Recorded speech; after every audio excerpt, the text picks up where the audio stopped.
আমরা একটা মাঠের ময়দানে হাত বাড়াইছি যে এখানে ১৬ লক্ষ সাহাবী তোমার দরবারে হাত বাড়াইছিল। আল্লাহ আল্লাহ, এমন একটি স্থানে হাত বাড়াইছি যে পাহাড়ের উপরে নবীজি আমাদেরকে নসিহত করেছিলেন, বিদায় হজের ভাষণ দিয়েছিলেন, জাবালে রহমত। আল্লাহ, রহমতের পাহাড়ের পাশে হাত বাড়াইছি রহমতের আশায়। আল্লাহ, রহমতের নবীর খাতিরে আমাদের জীবনের গুনাহগুলি মাফ করে দাও আল্লাহ। আমিন। আল্লাহ, ক্ষমা না করে আরাফাতের ময়দান থেকে আমরা বিদায় দিও না গো আল্লাহ। আল্লাহ, আমাদের পূর্বপুরুষে মাফ না করে আমাদের হাত আরাফার ময়দান থেকে শূন্য ফেরত পাঠায়ও না আল্লাহ। জাবালে রহমতের পাশে এখানে কোথাও এক জায়গায় আদম আলাইহিস সালাম বসা ছিলেন। সমস্ত নবীরা এই আরাফাতের ময়দানে উপস্থিত হয়েছেন। আল্লাহ, আল্লাহ, আমাদের নবী আরাফাতের ময়দানে ১৬ লক্ষ সাহাবী নিয়ে দোয়া করেছেন উম্মতের জন্য। ইয়া রব, আল্লাহ, আজকে তোমার দরবারে আমরা হাজী সাহেবদেরকে নিয়ে উপস্থিত হয়েছি আল্লাহ। আল্লাহ, আল্লাহ, জীবনের অনেক গুনাহ হয়ে গেছে, আল্লাহ, আমাদের গুনাহগুলি দয়া করে মাফ করে দাও আল্লাহ। আমিন।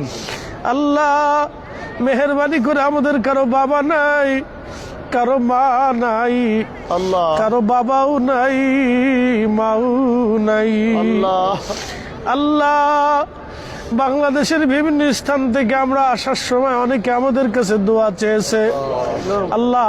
মোবাইলে কমেন্টসের মাধ্যমে অনেকে দোয়া চেয়েছে, আল্লাহ, মেসেজের মাধ্যমে দোয়া চেয়েছে। রব্বুল আলামিন, আরাফার ময়দানে হাত বাড়াইলাম আল্লাহ।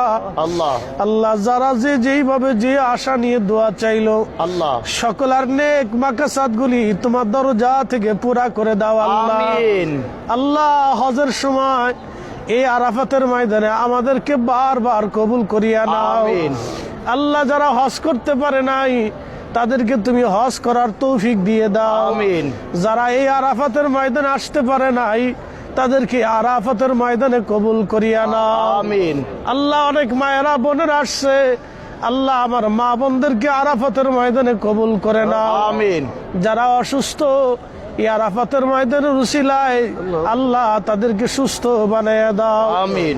আমাদের সন্তানদেরকে এই আরাফাতের ময়দানে কবুল করিয়া নাও। আমিন। আমাদের বংশ পরস্পরায় আরাফাতের ময়দানে কবুল করিয়া নাও। আমিন। আল্লাহ, আমাদেরকে এই আরাফাতের ময়দানে বারবার আসার তৌফিক দিয়ে দাও। আমিন। আমার জসিম ভাই, আমার সাদ্দাম ভাই, আমার শাহাদাত ভাই রব্বুল আলামিন পরিবার পরিজন নিয়ে আসছেন আল্লাহ, আল্লাহ। ব্রাহ্মণবাড়িয়া থেকে আমার